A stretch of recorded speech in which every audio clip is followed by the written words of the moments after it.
the elementary school, and we did kindergarten, first and second, and they didn't come over to the assembly, but they did art in their room. Third and fourth, fifth and sixth, seventh and eighth. In the 8th grade, you did computer art. 7th grade, what did you do, kids? Perspective, drawing, and 5th and 6th. Do you want to show us what you did? Come down here. He has how to draw a horse and an animal. You gave that to the class. Okay. Very good. Sir? This is the 3rd and 4th grade class. What'd you learn? He has how to draw a horse and an animal. And he gave you that picture when he left. Very good.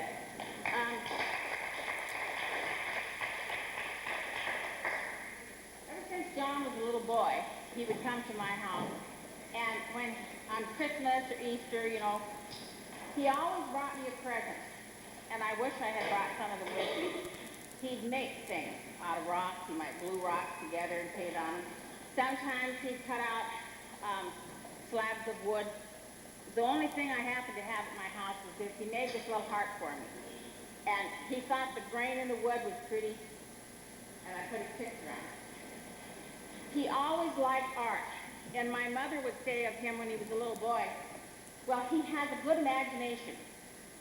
And I think maybe that's one of the qualities for being a good artist. He would get into the birthday cake and eat the frosting. And when you'd say, what happened to the frosting? He'd say, the Mises ate it. He could imagine all kinds of things. John has finished college in art. He has worked for a number of artists in the state. And this summer I had the privilege of going to a sculpture show with John at Loveland, Colorado, where he sold quite a bit of his art. You have art in a number of states. Do you know how many states, John? I'd say 6 or 7 states. Mm-hmm. People that have bought, and he ships it all over. So we're very pleased to have him come to our school and teach the boys and girls some of the skills that he knows and share with us what he does. So you can explain to everybody what. John. Thanks, Effie.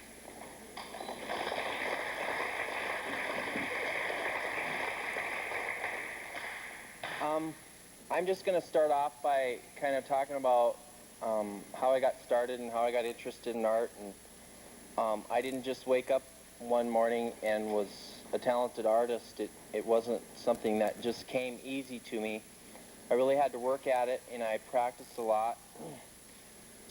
I ruined a lot of my mom's utensils trying to make things out in the barn or the garage, and used to glue rocks together and paint them and just everything. I used to paint by numbers and try to go around and sell them to the neighbors when I was about their age.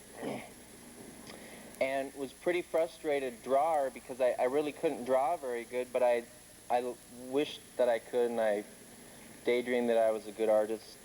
And I just kept at it and eventually got pretty good. So when I was about a junior in high school, I was drawing a picture, and a substitute teacher came up and said, well, John, you'd be a really good commercial artist because you can shade just right and just perfect. And so that always kind of stuck in the back of my head.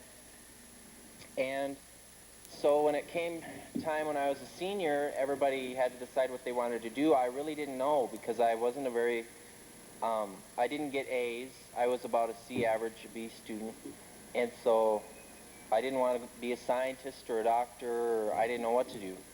So I always remembered that commercial art, and I really did like art, and by the time I got to be a senior, I was doing pretty good. And one of my drawings made the cover of the Prairie Winds poems. You guys are probably familiar with that book. And so I struggled and struggled, and so I signed up to go to school at Northern State in Aberdeen. And the first semester, I didn't go to school. I went to work for a sign painter and learned an awful lot about painting signs and what you have to do to prepare a sign to be painted. And was pretty discouraged because I didn't get along too good there, so I thought, well, I'm going to go to school. I was in Aberdeen, and my mom called and said, well, I'll help you go to school if you want to go. So I went, and that's where I learned. My first class I took in sculpting was in college. And I probably wouldn't be doing it today if I didn't learn it in school, and they really made me realize that it's something that I could do. And it wasn't easy, but I really enjoyed it, and I really stuck with it. And throughout the years, I continued to get better, and I learned certain procedures in school. And one of the things we were required to do was make a portfolio, buy a professional portfolio. I went to school for commercial art, and all commercial artists have a portfolio of their work to show to someone that, like if you want to go somewhere to get a job, they want to see the kind of work that you've done, and so you have it all in here. And so most of the stuff commercial artists do anymore and people do in newspapers is done with the computer, and you guys are pretty familiar with computers. And so that's what all this here is. This here is a poster I did of Stephen Curtis Chapman for an advanced computer class, and we had to scan in the pictures, scan in different things, and try to make it look like as professional as you could. And this is the cover for the CD. And here's a poster for Michael W. Smith. And throughout these classes, the teachers would show you different techniques and different things to do. And so when I get done, you can come up and take a look. I just finished an internship with the Tri-State Livestock News in Sturgis, and this is the cover to the horse edition that'll be coming out that I had some ideas in helping design. And here's an advertisement for my art that'll be in the horse edition that I did on computer, and this is the ad for my brother, Matt, who's a cutting horse trainer, and I did that also on computer. And then this is last year's horse edition with one of my sculptures on the cover of it. And then a new brochure I'm trying to get designed on computer. And it might look to you like you're thinking to yourself, this isn't really anything I could do. This kid was really good at an early age. But this is stuff that I've learned all along. I wasn't good at it at first, but I learned from so many different people, and so I know each of you guys have these certain abilities that you can do, but you just have to grow on them and keep doing it in order to get better. And here's the CDs that I designed for that class. We had to do the back, the cover, the inside of it, just in case you really did get hired to do something like that. You have to know how to do the whole thing, not just the cover. So those are some other things you can look at. So back to the bronzing. When I start a piece, I start with just a small ball of wax, just a small ball, and I add to it. And I have like these dentist tools that I use to get into the detail and make the eyes and the feathers. And a guy came up for the Sturgis Rally and ordered this. He wanted me to do this for him, this Pegasus. He has a wife that's Greek, and in Greek mythology is the Pegasus is the winged horse is in Greek mythology. So he wanted me to do this and give it to his wife. So when you do a sculpture like this, you have to have an armature, and that's what this is, an armature to start with. You can't just start building it because it'll fall apart if you don't have something to hold it together. And you want to be able to stand back and look at it and see how you're doing. And the wings here have wire that go up inside of them. So when I was building it, I'd put this wire on there and just build these wings around the wire so that I can take them off. When it comes time to make the mold, you have to take the wings off and the legs and the tail. So once you get this all together and where it, liken it where you want it, and I think even the legs have some wire in them to keep it sturdy. Like if you accidentally bump it or something, you don't want it to bend or break, because then you'd have to start all over. But this is how it goes. The stuff that I try to do is to try to get the muscling in there as good as I can and as real as I can. And it has to look good from all different directions, not just one direction. So I like to be able to take it off the armature and hold it in front of me so that I can touch it and make sure I have it looking good from all angles. And a lot of the stuff I learned in school was about design and how things look good in certain ways. And so when I did the hair, the mane on this horse, it flows nice and it looks nice, and the wings are coming up, and there's a design to the tail, so when things move right and are flowing right, there's good design to it. And people like to look at things that are designed nice, not things that don't have thought put into them. And I didn't bring the base for this. There's a base of grass flowing up onto the feet. I forgot to bring that. But anyway, this has already been molded. This is the original. And when you get a piece ready to get molded, you have it already. Let's say I'm sculpting a buffalo head here, and I'm adding clay to it, and I'm getting it just right, and I have it finished, and I'm ready for the mold. Let's say I have that finished, and it's ready. So what you do is you mix up, there's a rubber chemicals that you mix up. You have to pour certain chemicals into a bowl and mix it up, and it has to be measured just right, and it looks like mayonnaise. And you put it on the sculpture, it's a white rubber, and you paint it in, and you get an air hose and you blow it into all the detail so it picks up every little mark. And once that cures, once that rubber sets, then you put plaster over the rubber. And that kind of keeps the rubber from moving, because the rubber is wiggly and soft. And so then you have your mold made. And here is a mold for my buffalo, the quick draw buffalo that I did. And the quick draw is, it's a little sculpting contest that takes about an hour at the High Plains Heritage Center in Spearfish. And this is what I did one year at the quick draw, is this antelope, this pronghorn. And you have an hour to sculpt it, and then after that hour they'll auction it off, and you can work on it a little bit after that, and then a couple months later, after I get it cast in bronze, then I give it to the person that bought it. So I'm going to take this mold apart. Once you have the mold made, let's say I have the mold made of that guy, you take the mold off of that piece, and then you can throw that away, or you can do whatever with it. You take the mold, or the actual sculpture out of the mold. Then you put the mold back together, you fit it back together, and you melt wax in a big pot, and you pour the wax in there, and you swish it around, you pour it back out. And that's what I've already done that. I've just poured wax in there before I came, and you can see it kind of spills out. But now it's all hardened, and I'm ready to take it out.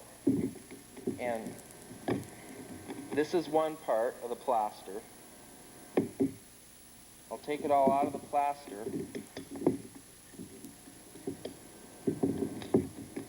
Get wax flying all over the place. This is the rubber part. It's just really rubbery stuff. And there's a seam line, and you just take it off your sculpture. You have to be kind of careful you don't break the detail. That's one half. You can see kind of the buffalo inside of there. I'll take this side off.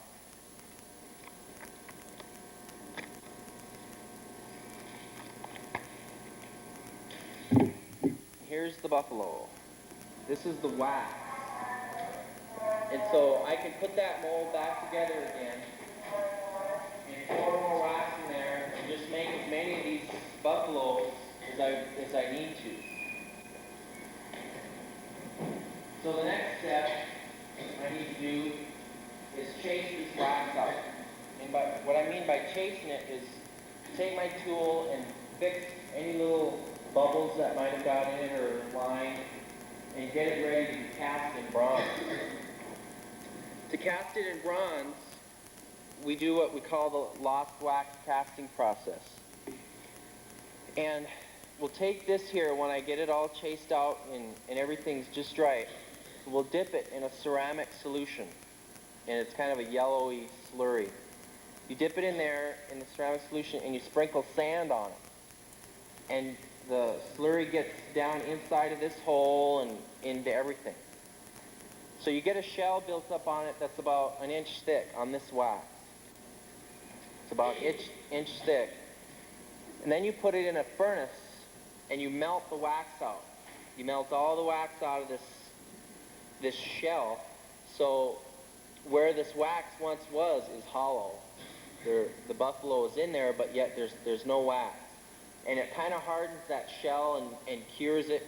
And so you turn the shell over and you melt the bronze in a furnace to about 1800 degrees is what bronze melts at.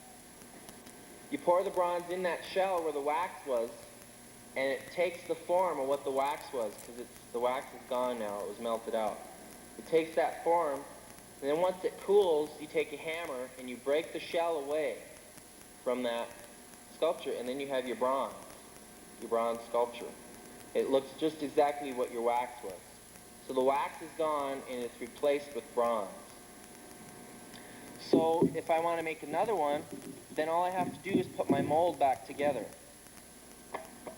Put the mold back together and pour another wax. And then you just do that. You go back and you dip it in the slurry again. So that's what you do. You put these rubber bands around it, pour the wax in there, and you just do it all over again if you want to make another one. So that's kind of a handy way to... But the bronze isn't finished yet. We have to put a finished coloring on it. So what we do is we take our polishing wheels and our polishing tools, and sometimes, like this horse here, to mold it, we had to take it apart and mold all these things separately, because the mold won't come off there unless you have all these things taken off. So this leg comes off, the tail comes off, and this leg comes off. And so this is the only part here that was molded in one piece, and then all these get their own separate little mold, so that the mold can come off nice and easy, and then you pour the wax, then you put it back together, and you have to put all this back together before you put the slurry on it. And sometimes these are poured in different pieces, and I have one of these getting poured here, I think tomorrow. And I'll have to weld the wings on. So these will be poured separately, and the wings I'll have to weld on with a welder, weld them on, and then grind back down all the details so that it doesn't look like there was a weld there. So you have to know how to use a welder, and that's just something I learned along the line. And a welder and a plasma cutter and a grinder, and so there's an awful lot of work that goes into the metal that you don't know about. And you get metal shavings all over you, and your hair and your hands get dirty, and so it's not always a fun process. But I do all that stuff to my own work. You can hire people to do it for you, but I do my own. So this is ready to have a color put on it.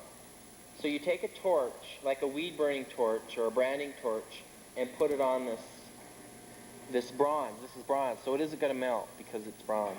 And it gets hot, and you spray on these certain chemicals to bring out the coppers and the different tones, and you polish it up and get it looking the way you want it. And while it's still hot, you apply wax to it, and the wax will get in there, and it'll seal all the color in there. And then, since this is kind of a business and people want to buy art from me, you either make your bases yourself, these wooden bases, or I made this one, and the one on that coyote there I made, and on that one. But as I got farther along, I wanted to be more professional, so I hired someone to do the bases for me. And so the guy that did this, Marvin Hout, he did this one, and that's, you have to pay him to do that, so that's part of the business. Then you have to buy a nameplate, put that on there, and so here's the finished buffalo. After you get all the coloring on it, and all a nice base on it, and it's bolted on there, so there's a bolt or a nut up in there that you have to screw it to. So it's solid on the base. If it falls off the table, it is going to fall off the base. This is called tatanka, and that's the Indian word for buffalo. I think that's a Sioux language, tatanka. And to get the coloring like I have here, and like I have on that horse, the white, we just water down acrylic paint. Just water it so it's really watery. You can see what color it is, but it's just really watery. And you take the torch to it and get it really hot, and get your paintbrush, and you just dapple it on, and it just sizzles on. It burns the water away, but the paint stays there. And you just kind of burn it on, and it really is a sturdy way to, that's the way I did this antelope too, is with watered down acrylic paint. And I used an airbrush kind of underneath it to keep it soft, and had a picture of an antelope there to look at. And, so that's how I got it bronze this year. And that's kind of the bronze casting process. Does anybody have any questions about that? How it's done, or?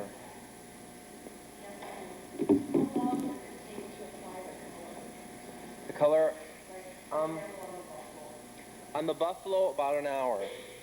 That was a pretty simple one. But on this piece here, this is poetry in motion. A lot of you have probably seen this in Effie's room. That took about 3 hours to patina that. It's called a patina. The finishing color is called a patina. And this is a very complicated patina. It took about 3 hours because the mare is dappled. She's got a dappled color to it, and then the colt is a completely different color. So you don't want to get yellow on the mare or white on the colt, because then it'll look kind of funny. And that is a long one. It's a little bit too long because I start to get kind of played out. But another part of this business is, if I'm really serious about selling art and getting into trying to market art, you have to do things like make this poster and try to, if you give them out to different people or different public places, they'll hang them up for you. And the more people get to see your art and out and about in places, the more they'll like it and get used to seeing it. And so this is some of the other stuff that I've had to learn to do. And we had this printed in Rapid City at Fensky Printing, and they scanned the picture in, and then I came in and told them what I wanted on the border, and I wanted my signature on there and different stuff. And it was pretty expensive to do, but I think in the long run it'll really pay off to have these out and about.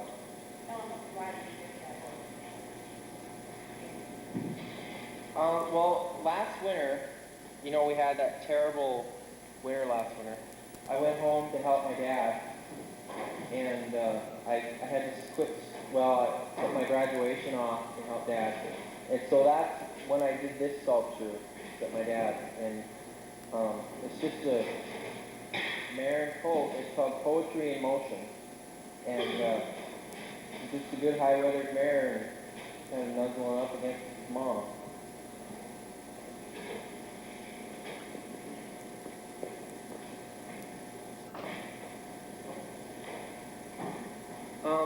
One of the first, I think this is like the first piece, one of the first ones I ever did. And if you really look at it close, there's a lot of things that I would change about it. But as the years go by, I've gotten better this like the first one, and then I did this one, and then I did this one, and then I did this one, and then I did that, you know. And so as you keep doing them and keep getting more under your belt, the better you get. So I was just like a lot of you guys. I didn't know what I wanted to do. I didn't even know if I wanted to go to college. And some of you might not want to go to college. And I don't recommend it for everybody. Some of my best heroes are farmers and ranchers that produce the food we eat, and they're amazing people. I mean, we couldn't live without them. So there's nothing wrong with staying home and ranching. My dad is a rancher, and I grew up on a ranch. And so I wouldn't recommend college for everybody, but if you do go, the best thing to find out what you want to be in is find that little spark of interest that you have right now. If it's math or you're interested in medicine or whatever, there's a lot of things you guys don't know that is out there. And if you go and just visit a college and see what they have to offer, it's really a good thing to look into. And once you get in it, you might get a little discouraged. I kind of got discouraged at first. I wasn't as good as a lot of the kids that were in my classes.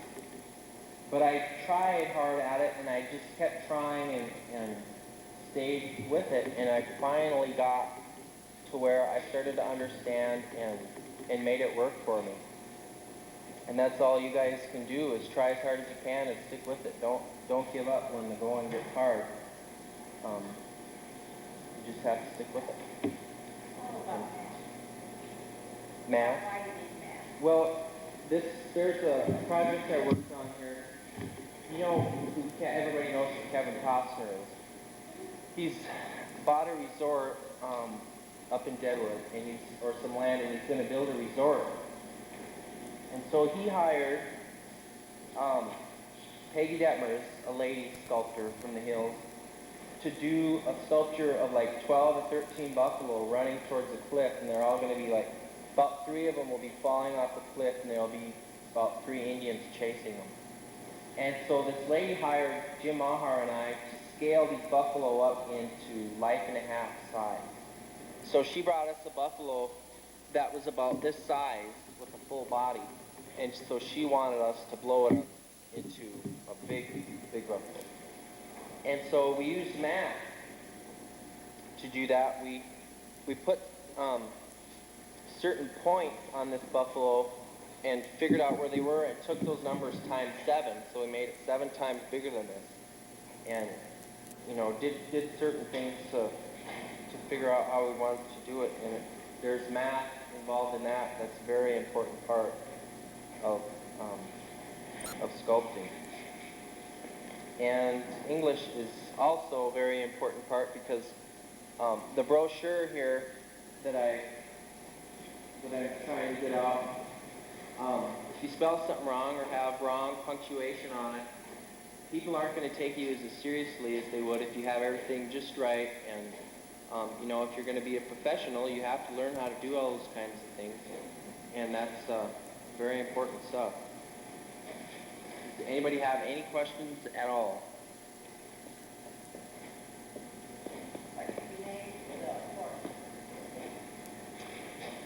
Don't fence me in, because he's got wings and he'll probably fly over them anyway. What's your question? I was wondering how expensive the bronzing process was, and where do you get your materials fast? I do it in Rapid City, and the foundry where I get it done, they have all the materials that I need to do it.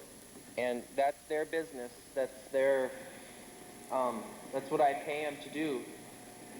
To do a piece like this, it cost me somewhere between $175 to $200 to cast it in bronze.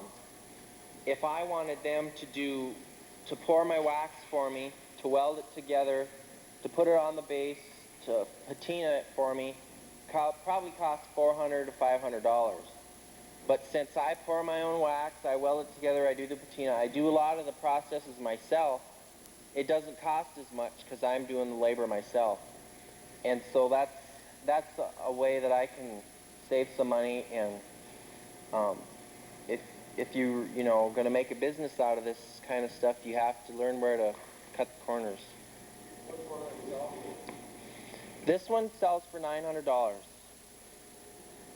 and this one's for $800, and the buffalo is $500. I guess I don't need to cover it back up. But there's about $75 in the base, and $5 or $6 in the nameplate, and so there's a lot of expenses, a lot of different expenses into the business, like the poster and the brochure, and once you get the ball rolling and get it going, it all kind of starts to pay off. Is there any other questions? What's that now? I think that's $400. This piece here, a calf roper, the world champion calf roper, Paul Turney. When I was doing some work at the Heritage Center, my Effie's son, Jim Hunt, had the idea to do a sculpture of Paul Turney. My grandfather raised this horse, and Paul liked the horse so much, when it died, they buried it up at the Heritage Center. And so I did the sculpture because it was a horse that my dad raised, and Paul, we know Paul well, and this piece is pretty big. It's probably from here to here, and it sells for $2,000 because there's so much work into this piece. Is pretty complicated. I sold 5 of these, and the edition, that's another thing. On these pieces, they're limited editions. This piece is a limited edition of 10, and this is number 6. So I'll sell 1 of 1, 2 of, or 1 of 10, 2 of 10, 3 of 10. So all the way up to 10 of 10. So when I get up to 10 of 10, then I quit making them, so that if you're an art collector, you're more apt to buy something that's a limited edition because there's less of it. If you make 5,000 of them, there are probably not too many people going to buy it because there's just so many of them and everybody's got one. To do this horse, for example, or several of yours are from life. Now, do you do photos of them first from several angles? Well, that would be the ideal way to do it. That would be the best. So the ideal thing to do would have a live horse and have him tied up and just sculpt right there. But what I do is I page through the Western Horseman or different horse books and get the angles that I want. And if I need to go take a picture, yeah, I do. But yeah, you have to get just the right angles, and when their bones or their legs move back, their muscles do pull certain ways and do certain things, and you have to figure all that out. And a lot of times I guess at it, but you, as you get older and you know what you're looking for, you'll see what happens when they, like this colt here, is jumping over the other one. Their bones pop out in different ways when they're doing different things, and that's just something I've had to. Different artists have told me, well, that doesn't look quite right. You need to fix that. And I didn't want to hear it at first, but if they wouldn't have told me, I probably wouldn't be doing it right. So you have to learn to take criticism, and that's a hard thing for me to do, because then you think the person that's giving you the criticism thinks they're better than you, but they're just trying to point out and trying to make you better, and that's a very important part of being good, is taking criticism.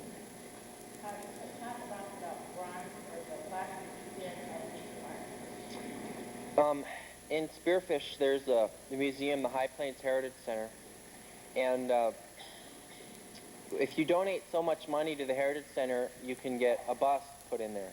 And so a lot of the elderly men that give money, you need to hire an artist to do their bust. So they hired me to do a bust of Rodney Larson. And they gave me about 2 pictures of him, and he's not alive any longer. And so you have to try to make those pictures look like him in a life-size bust, and that's from here on up. And he had a cowboy hat. And I've got pictures of him in the album I had. I don't know where it went. But, so they paid me $4,000 to do the bust of him. But you got to try to make it look as lifelike as you can, and it's a hard thing to do when you only have 2 pictures. But that's just part of my business, I guess. Any other questions? These special, like, orders or whatever, are those a lot more expensive than ones that you sell 10 of? Well, what I do, like this was a special commission, and I think I made this an edition of 25 or something. So you can make an order into an edition and just add it to your portfolio and sell it. But if they made a deal with you to just make one of them, they say, I just want one of them, I don't want you to make an edition out of it, then I would charge more because I have the expense of a mold, and you know, you have all these, so I would charge more. Anybody else? About the casting process or anything about school? I see that most of your work involves Western culture, you know, the cowboys, the horses, that kind of stuff. Are you interested at all in expanding a little bit more? Would you be willing to do something like that if the money was there for you? Yeah, I think so. I made a Pegasus. But it was kind of a stretch for me to do a Pegasus. I scratched my head a little bit on that one because I don't want people to associate me with doing unicorns and, you know, that kind of stuff. But what I really want to master is the anatomy of a horse, and I really want to get that down pat. And if it takes a lifetime to do it, I guess it'll just have to be that way. But I don't really have a lot of work right now, and I think as I get to doing more stuff, I'll do different subject matters. But right now, my target audience is Western people and cowboys, and that's just the life I know, I guess. So it'll pretty much stay Western, but I'll vary every now and again, I guess. When you made the bust of the building, you were in a different field somewhat. Yeah. And you were able to human anatomy to some extent already. Yeah.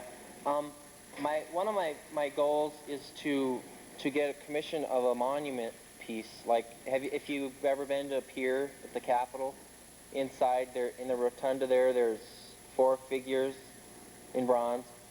That you'd call that a monument size. And if someone would hire me to do something like that, like turn this into something that's life-size in a park or something, that's a goal that I have, that I'm looking forward to doing something like that sometime.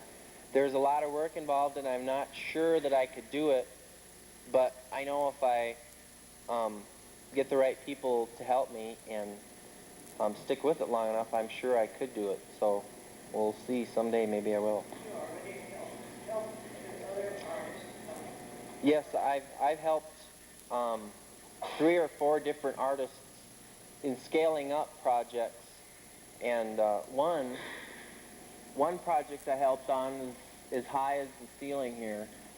It was called The Resurrection. It's of Christ, and again, you use math to scale it up that big, and then I would apply the clay, and the actual artist would come with me, and we'd go up, and he'd put his marks on it, and that's in Omaha, Nebraska right now in a cemetery. So there's all those different projects helped me learn how to do it, and so I kind of got some of that stuff under my belt. Maybe I could do it myself. So. I just have a question. Something that big, do you do it in pieces then? How would you mold something like that? We sculpt it in one piece, but then you're wondering, like, how do you get it out the door? Well, when we mold it, we do mold it in different pieces. So like in 100 different pieces.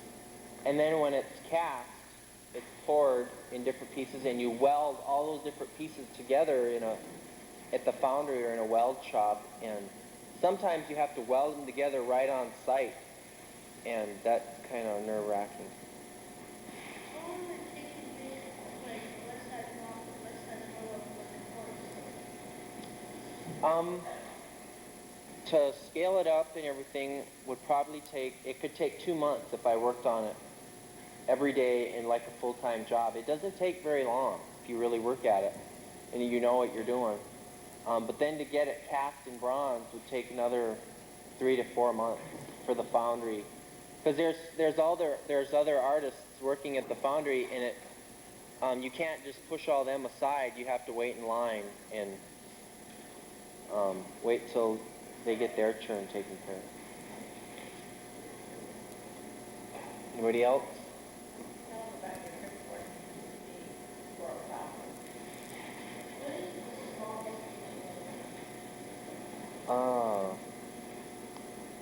Probably this coyote right here. Smallest, I think. Effie just asked me to tell you about my trip to Washington. When I was working for Dale Lamphere, I think some of you kids went to Dale's studio with Jim Block, and I was there and showed you around.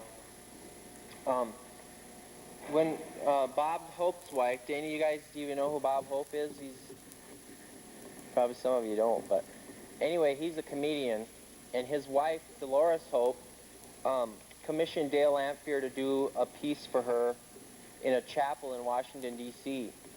And so after the piece was all sculpted and ready to go, we loaded it up in a van and drove out there, and Dale asked me to go along, and we installed the piece.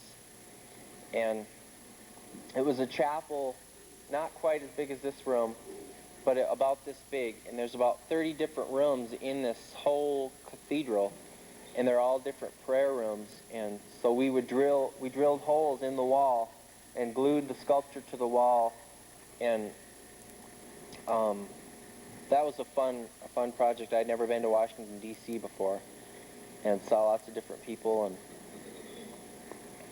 it's the National Shrine of the Immaculate Conception. It's the biggest Catholic church in Washington, D.C. So if you're ever there, look for the Our Lady of Hope. That's what it's called. And I have all the pictures of the stuff I'm talking about in this album here. When Mr. Richardson was here, he went to Washington, D.C., and he went to that chapel and saw Virgin Mary. That's called. And he brought me back a cup that they sold there. Any other questions, comments? Mm-hmm. Yep. Oh, really? Wow. Yeah, yeah. It's a big building. It's beautiful. Yeah.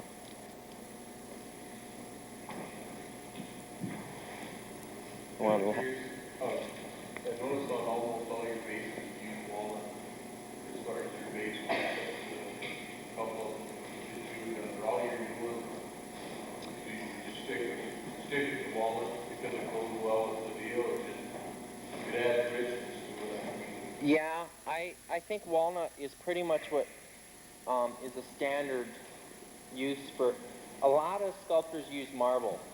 A lot of artists use marble, but then you're getting into more money, and I'd have to charge more for the sculpture if I was to use marble. But I made these myself, and so they're a little lower quality than the walnut, and I think the walnut looks a little better. It blends in a little bit better. You don't want to take attraction away from what you're really trying to show.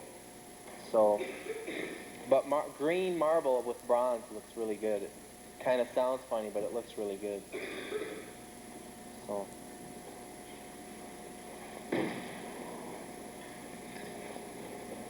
Kids want to see you again. Tell them when you see you in January. Oh, the Black Hill Stock Show, I'll have a booth upstairs during the Black Hill Stock Show, so stop on up and come see my booth and say hi and where you're from, and then you'll jog my memory. Be glad to see you.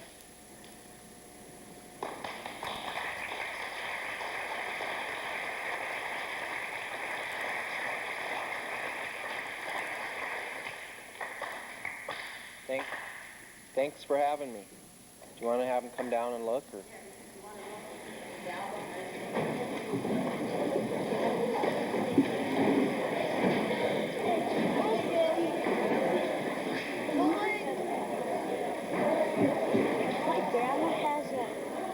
My grandma has one. Oh, she does?